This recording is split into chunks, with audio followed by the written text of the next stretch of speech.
So today we're going to be looking at creating a space gradient that looks like this.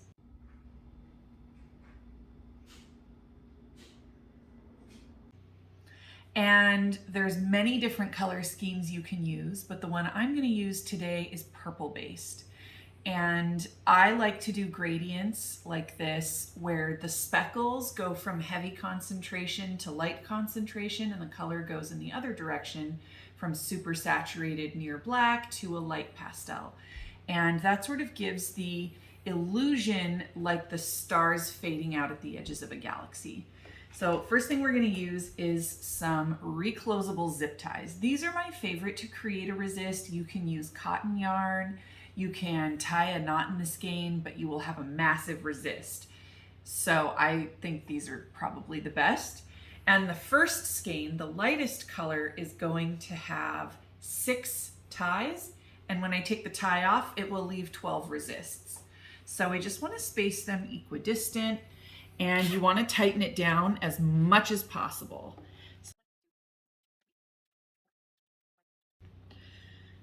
So we're going to do the next one with 5 resists and this one with 4 resists all the way till we get to the last skein, number 8, which will just have 2 resists. And then we're going to mix up our dye stock. So here's our recipe. When I say purple pop 0.5%, what I mean is by weight of goods. So if the skein is 100 grams, like right here, then we're just going to do 0.5 gram of purple pop and 0.5 gram of bright aqua.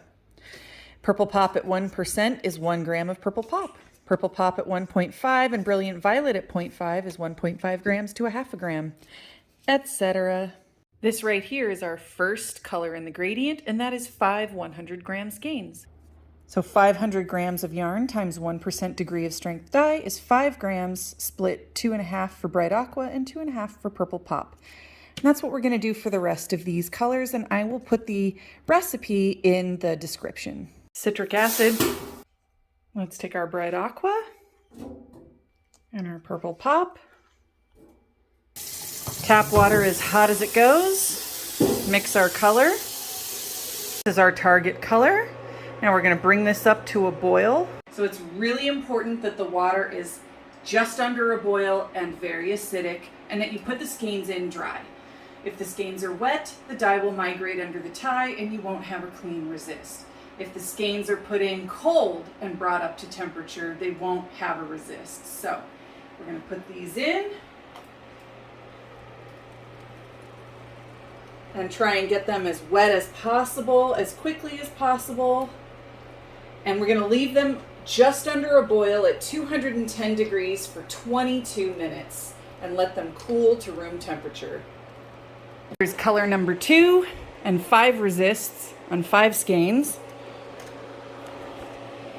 Okay, put that in there. Spur of the moment, I decided to add a 9th color, which is just going to be bright aqua with literally like a pinch of purple pop. Okay, and I'll show you what that looks like. Is that not beautiful?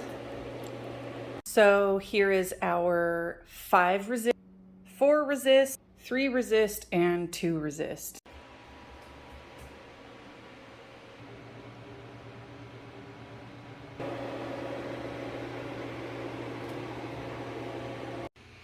This part takes forever, but this is why you get the reclosable zip ties, because you push the little thing and check it out. Now we're going to overdye this in about 3 hours because I have 200 of these to remove. All right, so now that all of our resists are tied, or taken off I should say, we're ready to overdye these little sections, and it's going to look something like this when we're done. And these are all the colors we have. So we have 12 resists, then 10 resists, then 8, 6, 5, 4, 3, 2, 1. And it will fade out at the edges just like a nebula.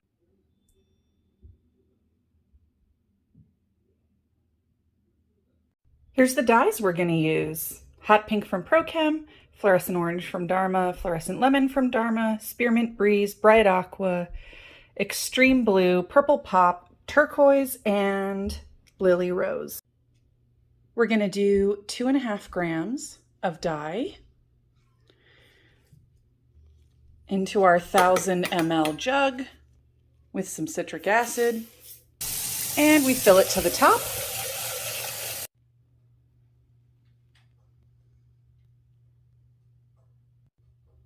.60 ml syringe with the hot pink. And here we go, right over the white section.